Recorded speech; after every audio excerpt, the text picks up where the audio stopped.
नमस्कार, मैं डॉक्टर अजीत भारती आज फिर आपके लिए हिंदी विषय के अंतर्गत एक विज्ञापन लेखन लेकर आया हूं। तो प्रश्न देखो कुछ इस प्रकार से दिया है। गणतंत्र दिवस की शुभकामनाएं देते हुए लगभग 60 शब्दों में एक आकर्षक विज्ञापन तैयार कीजिए। तो ये 2 बार में हो गया, इसको काट देते हैं। ठीक है, तो सबसे पहले क्या करेंगे, आप विज्ञापन को पढ़कर समझ लेंगे। तो किस पर विज्ञापन बनाना है? गणतंत्र दिवस पर। और गणतंत्र दिवस कहाँ मनाया जाता है? 26 जनवरी को भारत में मनाया जाता है। तो सबसे पहले हम लिखेंगे उत्तर लिखने के बाद लिख देंगे गणतंत्र दिवस पर विज्ञापन, यानी गणतंत्र दिवस पर शुभकामना देने का विज्ञापन, ऐसा लिख सकते हैं पूरा। अगर ये लिखने में ना समझ में आए तो फिर आप सिर्फ इतना लिख दो विज्ञापन लेखन, या तो आप विज्ञापन लेखन लिख दो या फिर उसकी जगह गणतंत्र दिवस पर शुभकामनाएं का विज्ञापन। ठीक है, अब दूसरा फिर उत्तर लिखेंगे। उत्तर में लिख देंगे गणतंत्र दिवस, ये नहीं, ये हो गया उत्तर।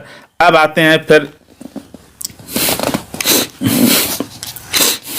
उसके बाद क्या करेंगे, उसके बाद पेन और स्केल की सहायता से एक हम बना लेंगे ऐसा बॉक्स। ये देखो पूरा बॉक्स बना हुआ है और यहाँ 3-4 लाइनें छोड़ के ऐसे लाइन या डिजाइन करके छोड़ देंगे, क्योंकि यहाँ पर जैसे संपर्क पता या विज्ञापन कौन करा रहा है उसके बारे में उसका नाम या पता लिखा जाता है। ठीक, इतना करेंगे।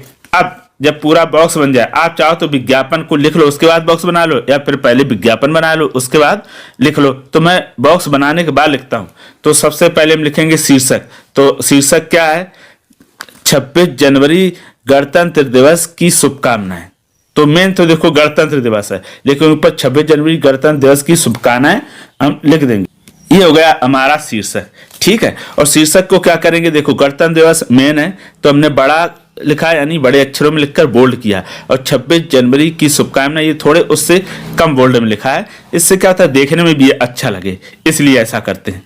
अब उसके पश्चात फिर क्या करेंगे, जब ये हम शीर्षक लिखेंगे तो ध्यान रखना कि 3-4 लाइनें छोड़कर ही लिखें। शीर्षक लिखने के बाद अब बाकी चीजें लिख सकते हैं।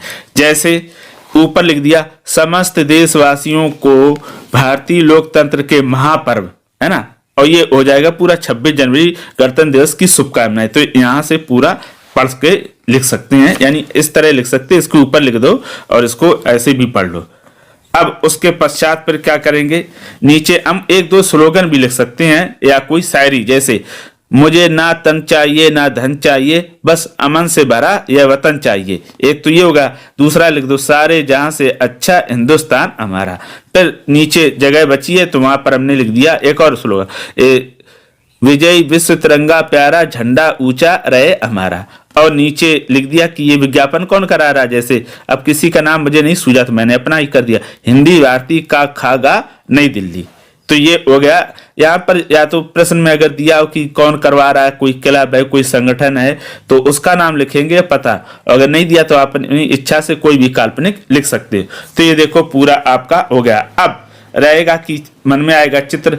तो ऐसा सिंपल सा मैंने चित्र बनाया है। देखो आप चाहो तो इस तरह से बना दो, या तिरंगा झंडा बना दो, या जो भी आपको अच्छे ढंग से, क्योंकि हमारा तो ये जो गणतंत्र दिवस है राष्ट्रीय पर्व, इसको जितने अच्छे ढंग से मना सकते हैं लिख सकते हैं, इसके ऊपर लिखना चाहिए, है ना। बशर्ते उसके जो पॉजिटिव वे में, कभी नेगेटिव पक्ष में तो लिखना ही नहीं चाहिए, है ना, क्योंकि ये तो हमारे देश का गर्व है, सम्मान है।